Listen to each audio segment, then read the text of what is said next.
Good morning વિદ્યાર્થી મિત્રો. આજે આપણે વિષય કમ્પ્યુટર અધ્યયન ધોરણ 10 પાઠ 13 નિર્ણય માળખું ભાગ 1 વિશે આપણે ચર્ચા કરીશું. તો નિર્ણય માળખા એટલે શું અને તેની જરૂરિયાત પ્રોગ્રામની અંદર કઈ રીતે પડે છે તો તેના વિશે આપણે માહિતી મેળવીએ. રોજિંદા જીવનમાં સી પ્રોગ્રામના અમલ દરમિયાન આપણને કેટલીક શરતોને આધારે અમુક જ વિધાનોનો અમલ કરવાની જરૂર પડતી હોય છે. આ હેતુ પાર પાડવા માટે સૂચનાઓના ક્રમનો પ્રવાહ બદલવો જરૂરી બને છે. પ્રોગ્રામમાં સૂચનાઓના ક્રમનો પ્રવાહ બદલી શકાય તે માટે સી ભાષા વિશિષ્ટ પ્રકારના વિધાનોની સુવિધા પૂરી પાડે છે. આ વિધાનોને નિર્ણય માળખાના વિધાનો તરીકે ઓળખવામાં આવે છે. તો જોઈએ આપણે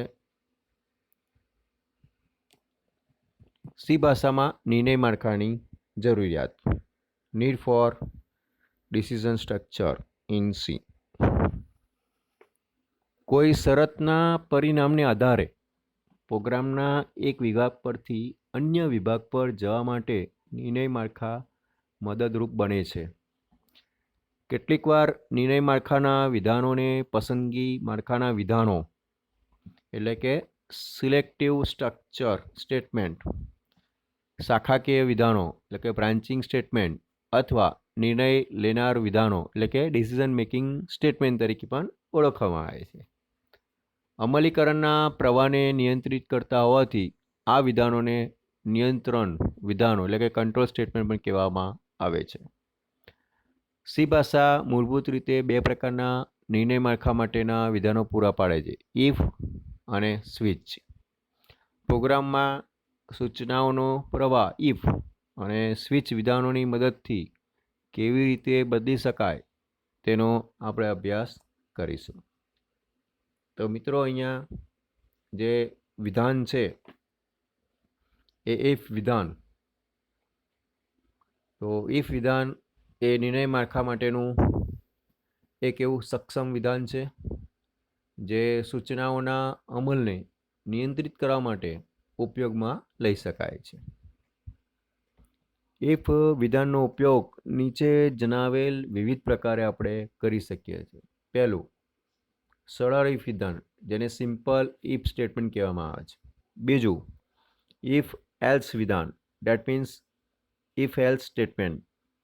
ત્રીજું, નેસ્ટેડ ઇફ વિધાન, દેટ મીન્સ ઇફની અંદર બીજું ઇફ, તો નેસ્ટેડ ઇફ સ્ટેટમેન્ટ. ત્યાર પછી એલ્સ ઇફ લેડર વિધાન, એટલે એલ્સ ઇફ એકથી વધારે આપણે ઉપયોગ કરી શકીએ એટલે એલ્સ ઇફ લેડર સ્ટેટમેન્ટ કહેવામાં આવે છે. તો આપણે વન બાય વન ઇફ વિધાનની ચર્ચા કરીશું. તો સૌથી પહેલાં આપણી પાસે છે સરળ ઇફ વિધાન, જેને આપણે સિમ્પલ ઇફ સ્ટેટમેન્ટ તરીકે ઓળખીએ છીએ. નિર્ણય માળખાનું સરળતમ સ્વરૂપ ઇફ વિધાન છે. નિર્ણયો લેવા માટે તથા પ્રોગ્રામના અમલીકરણનો પ્રવાહ બદલવા માટે આ વિધાનનો વારંવાર ઉપયોગ કરવામાં આવતો હોય છે. સરળ ઇફ વિધાનની જે વાક્ય રચના છે એમાં સૌથી પહેલાં ઇફ બ્રેકેટમાં test equation, starting curly bracket, statement block અને end of the curly bracket. મિત્રો, દરેક ઇફ વિધાન જે આપવામાં આવેલું છે એની વાક્ય રચના પરીક્ષામાં પૂછાતી હોય એટલે તમારે યાદ રાખવી. હવે એનું ઉદાહરણ જોઈએ મિત્રો આપણે. તો સરળ ઇફ વિધાનનું ઉદાહરણ: નિર્ણય માળખાનું સરળતમ સ્વરૂપ વિધાન છે. નિર્ણયો લેવા માટે તથા પ્રોગ્રામના અમલીકરણનો પ્રવાહ બદલવા માટે આ વિધાનનો વારંવાર ઉપયોગ કરવામાં આવે છે. Program to illustrate use of simple if statement. # include stereo.h. અત્યાર સુધી મિત્રો આપણે પ્રોગ્રામની અંદર # include stereo.h જ લખતા હતા. હવે બીજી લાઇબ્રેરી આપણે એડ કરવાની છે, # include standard library lib.h.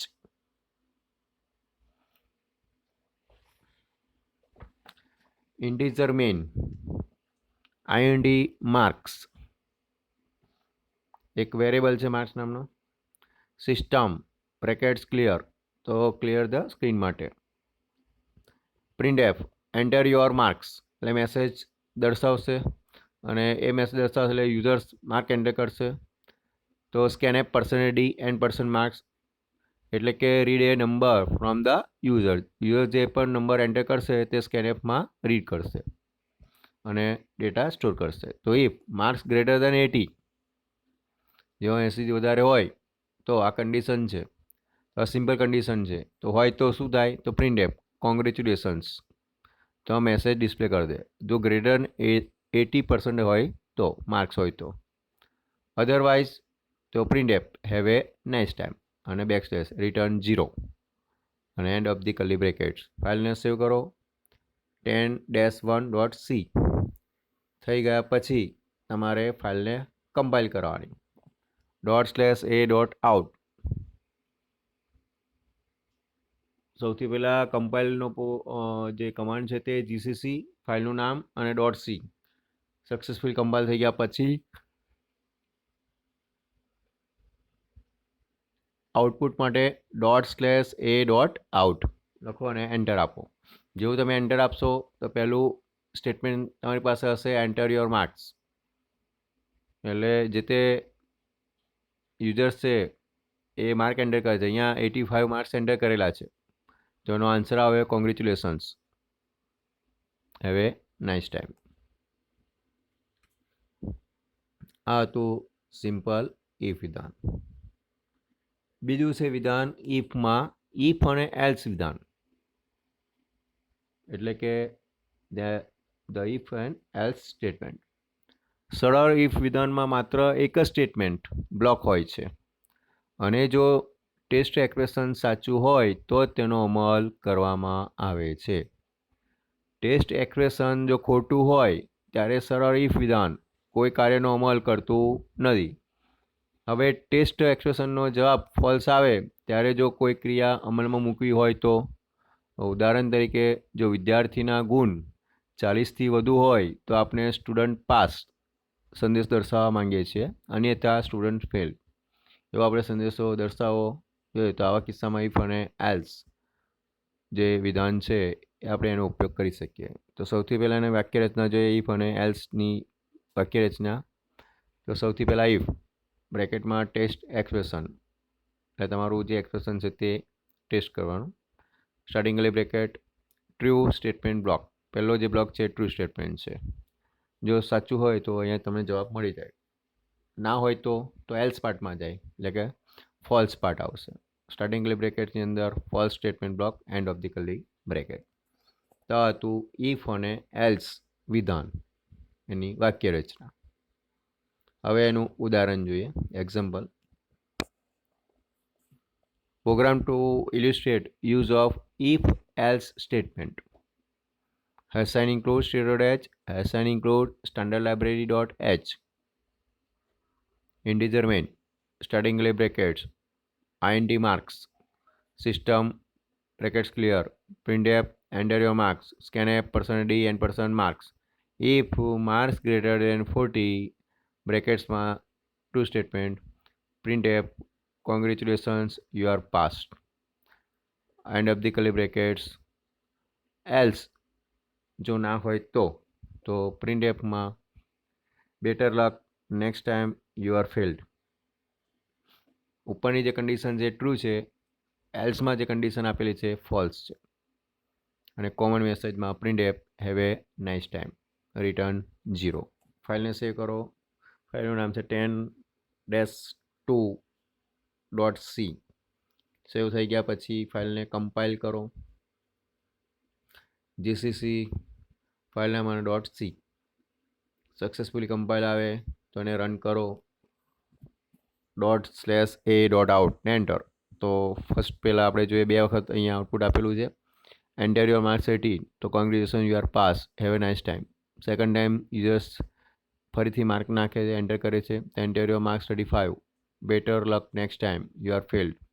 કારણ કે આપણે જે કન્ડિશન મૂકી હતી એ ગ્રેટર દેન 40 હતી માર્ક્સ ગ્રેટર દેન 40 હોય તો જ કોંગ્રેચ્યુલેશન્સ યુ આર પાસનો મેસેજ આવે, અધરવાઇઝ ફેલ. એટલે અહીંયા પહેલામાં 80 છે માર્ક્સ અને બીજામાં 35 છે, એટલે 40થી નીચે છે તો એમાં લખીને આવે છે better luck next time you are failed, have a nice time. That means આ એલ્સનો જે પાર્ટ છે એટલે કે ફોલ્સ જે પાર્ટ છે તે અહીંયા કન્ડિશનમાં બીજામાં બતાવેલો છે અને પહેલામાં એલ્સની ઉપરનો જે પાર્ટ છે એટલે કે ટ્રુ કન્ડિશનવાળો જે પાર્ટ છે એ પહેલામાં તમને દર્શાવવામાં આવેલો છે. નેક્સ્ટ જોઈએ મિત્રો નેસ્ટેડ ઇફ, એલ્સ, ઇફ અને એલ્સ વિધાન. એક ઇફ એલ્સની અંદર બીજું એલ્સ, એને કહેવાય નેસ્ટેડ. એકની અંદર બીજું. તો પ્રોગ્રામમાં ક્યારેક એકથી વધુ નિર્ણયોની શ્રેણીનો અમલ કરવાની પણ જરૂર પડે છે. આ હેતુ પાર પાડવા માટે ઇફ અને એલ્સ વિધાનની શ્રેણીનો નેસ્ટેડ સ્વરૂપે ઉપયોગ કરી શકાય છે. એની વાક્યરચના નીચે પ્રમાણે છે. પહેલું, if bracket test expression 1 starting curly bracket, if test expression 2 bracket statement block 1 else statement block 2. આ પૂરું થઈ ગયું એક. ત્યાર પછી and of the curly bracket main, પછી એલ્સ પાર્ટ ના હોય તો સ્ટેટમેન્ટ બ્લોક 3. તો આ રીતના ઇફ અને એલ્સની અંદર બીજો પણ તમે એલ્સ ઉમેરી શકો છો, એને કહેવાય નેસ્ટેડ ઇફ એલ્સ વિધાન. મિત્રો આગળ જોઈએ તો નેસ્ટેડ ઇફ વિધાનમાં અમલીકરણની તક નીચે પ્રમાણે દર્શાવવામાં આવી છે. જો ટેસ્ટ એક્સપ્રેશન 1 સાચું હશે તો ટેસ્ટ એક્સપ્રેશન 2 ચકાસવામાં આવશે. જો ટેસ્ટ એક્સપ્રેશન 2 સાચું હશે તો સ્ટેટમેન્ટ બ્લોક 1નો અન્યથા સ્ટેટમેન્ટ બ્લોક 2નો અમલ કરવામાં આવશે. જો ટેસ્ટ એક્સપ્રેશન 1 ખોટું હોય તો સ્ટેટમેન્ટ બ્લોક 3નો અમલ કરવામાં આવશે. અહીં નોંધવું જરૂરી છે કે સ્ટેટમેન્ટ બ્લોક 3ના ભાગ તરીકે વધુ ઇફ અને એલ્સ વિધાનનો ઉપયોગ કરી શકાય છે. મિત્રો એનું એક ઉદાહરણ જોઈએ તો આપણને વધારે સમજ પડશે. Program to demonstrate the use of nested if statement. Integer main INT number 1, number 2, number 3. અહીંયા 3 નંબર લેવામાં આવ્યા છે. તો એની અંદર કયો લાર્જેસ્ટ નંબર છે એ તમારે ચકાસવાનું છે. તો integer number 1, integer number 2, number 3. તો ડિક્લેર 3 વેરિયેબલ, આપણે 3 વેરિયેબલ ડિક્લેર કરી દીધા છે. ત્યાર પછી printf enter 3 numbers message to the user, એટલે કે જે મેસેજ છે એ મેસેજ ડિસ્પ્લે થઈ જશે. એન્ટર 3 નંબર, તમારે કોઈ પણ 3 નંબર એન્ટર કરવાના છે. Scanf %d, comma n person number 1, comma n person number 2 and comma n person number 3. એટલે જે ડેટા અહીંયા એન્ટર કરવામાં આવશે 3 નંબર, તો એ સ્કેનએફમાં રીડ થશે. ત્યાર પછી ટેસ્ટ કન્ડિશન 1, ટેસ્ટ કન્ડિશન 2 અને ટેસ્ટ કન્ડિશન 3 આપણે ચેક કરવાનું. તો if number 1 greater number 2 starting bracket, if number 1 greater than number 3, આ ટેસ્ટ કન્ડિશન 2 છે. તો printf the largest number is %d number 1, otherwise else the largest number is number 3. એટલે પહેલો અને ત્રીજો આ બંનેનું કન્ડિશન અહીંયા પૂરી થઈ ગઈ. ત્યાર પછી આગળ એલ્સ જો ના આવે તો if number 3 greater than number 2, આ ત્રીજી કન્ડિશનમાં. તો printf the largest number is number 3, else part the largest number is number 2. એટલે પહેલો ત્રીજા સાથે, ત્રીજો બીજા સાથે આ રીતના કરવામાં આવેલું છે અને તમારો જે જવાબ છે એ તમને આ બેમાંથી એકમાં મળી શકે. એટલે તમારે 3 નંબર ઇનપુટ કરવાના. 3 નંબરમાંથી કયો મોટો છે એ તમને ખ્યાલ આવી જાય. પહેલો નંબર, બીજો નંબર કે ત્રીજો number. And of the curly bracket અને રિટર્ન 0. મિત્રો ફાઇલને સેવ કરો. સેવ થયા પછી આ રીતના સૌથી પહેલાં કમ્પાઇલ કરો. GCC 10-3.c સક્સેસફુલી કમ્પાઇલ થઈ જાય એટલે એને આઉટપુટ માટે રન કરો. તો ./a.out. હવે પહેલું સ્ટેટમેન્ટ છે એન્ટર 3 નંબર. કોઈ પણ 3 નંબર તમારે અહીંયા મૂકવાના છે. તો 4 છે, પછી સ્પેસ, પછી 6 છે, પછી સ્પેસ, પછી 8. 4, 6 અને 8. તો આપણને ખબર પડી ગઈ કે 8 નંબર એ લાર્જેસ્ટ છે. હા, તો અહીંયા એન્ટર કરી શકો તમે. તો એનો આન્સર જે છે એ આગળ જે પ્રોગ્રામ જોયો એમાં એ ચેક કરીને તમને બતાવશે. The largest number is 8. પહેલા જે નંબર છે પહેલા નંબરને બીજા નંબર સાથે ચેક કરશે. ત્યાર પછી બીજા નંબરને ત્રીજા નંબર સાથે ચેક કરશે અને ત્યાર પછી ત્રીજા નંબરને બીજા નંબર સાથે ચેક કરશે.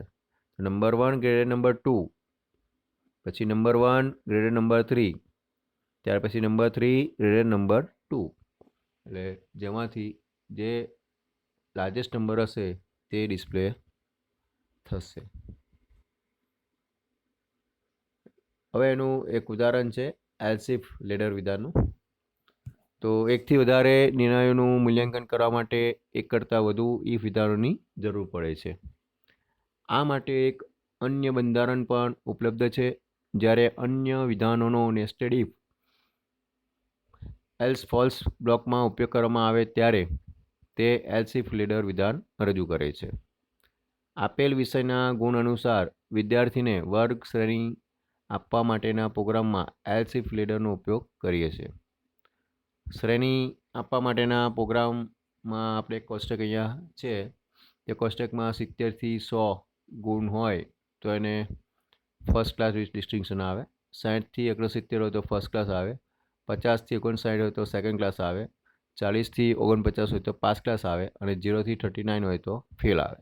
તો આ કન્ડિશન મૂકીને આપણે એલ્સ ઇફ જે લેડર વિધાન છે એનો ઉપયોગ કરીને આપણે પ્રોગ્રામ બનાવવાનો છે. તો જોઈએ મિત્રો, program to illustrate use of else અને ઇફ લેડર સ્ટેટમેન્ટનો ઉપયોગ કરવાનો છે. ઇન્ક્લુડ stdio.h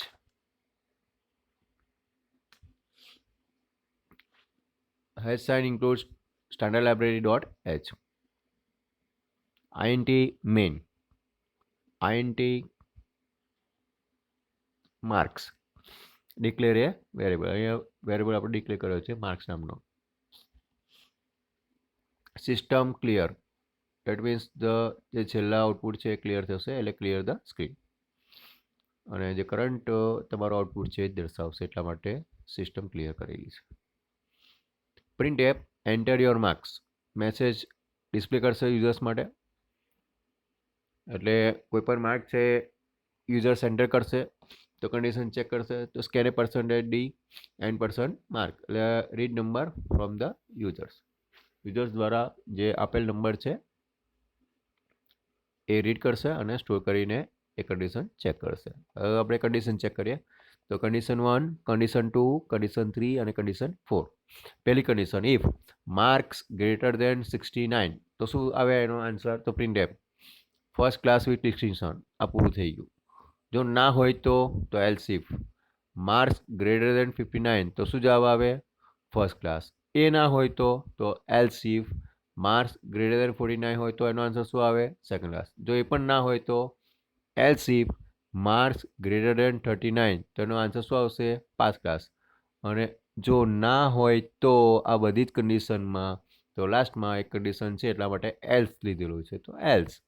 પ્રિન્ટ એપમાં ફેલ. That means the default else statement. આમાં કન્ડિશન 4 જ છે. અને લાસ્ટમાં return 0 end of the curly brackets main. ફાઇલને સેવ કરો. સેવ કરી દીધા પછી સૌથી પહેલાં કમ્પાઇલ કરો. GCC ફાઇલને મને .c થઈ ગયા પછી ./a.out એ તમારું જે આઉટપુટ છે એ તમને મળે. જો અહીંયા એન્ટર યોર માર્ક્સ આપ્યા છે 80 તેનો આન્સર છે first class with distinction. Second time યુઝર્સે પ્રોગ્રામ રન કર્યો અને એન્ટર યોર માર્ક્સ 55 તો એનો આન્સર છે સેકન્ડ ક્લાસ. કારણ કે આ જે કન્ડિશન છે ફર્સ્ટ ક્લાસવાળી એમાં પહેલું જ છે ગ્રેટર દેન 69 તો ફર્સ્ટ ક્લાસ. હવે 55 લખેલું છે તો 55 એટલે થર્ડમાં ગયું બરાબર.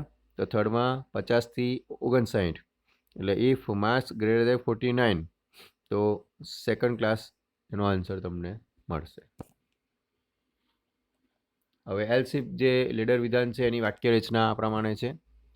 If test expression 1 statement block 1, else if test expression 2 statement block 2, else if test expression 3 statement block 3. આ રીતના તમે જેટલા પણ હોય એટલા લઈ શકો છો. અને છેલ્લા else if test expression and જેટલા પણ હોય 3 4 5 6 7 8 અને લાસ્ટમાં statement block and else part default statement block program statement x એટલે પ્રોગ્રામનો અહીંયા એન્ડ આવી જાય. તો મિત્રો અહીંયા આજના સેશન પૂરતું